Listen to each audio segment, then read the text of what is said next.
Early on Friday, Republican Senator Marco Rubio had given us reason to turn somewhat skeptical that U.S. tax reform would actually pass this week and perhaps the negotiations would be pushed into 2018, where of course the Republicans' Senate advantage is reduced to just one seat. Subsequently, passing anything becomes more problematic.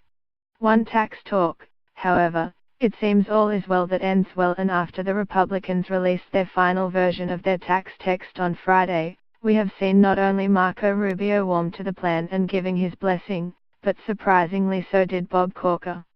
So from what has turned from being a probably, now looks like a certainty, and in theory Donald Trump should sign off on tax reform by Wednesday.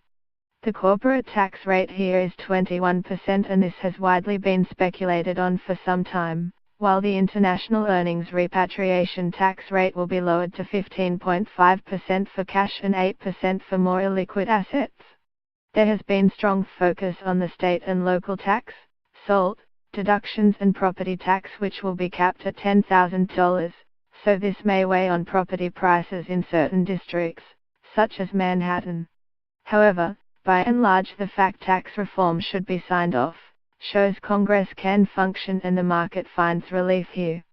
To Wall Street, the platform then has been set for a positive open for Asia, with U.S. markets reacting to the news mentioned above. Naturally, the Russell 2000 saw the strongest upside move, with a gain of 1.6%, but we also saw stellar moves in the S&P 500, 0.9%, and Nasdaq 100, plus 1.2%, with volumes in the S&P 500 some 80% above the 30-day average, although this was more a function of quadruple witching day and the quarterly expiry of futures and options markets and rebalancing of the S&P 500. Breadth was strong, with some 86% of stocks closing higher. All sectors, bar the energy sector, which closed minus 0.03%, finished higher, driven by tech once again.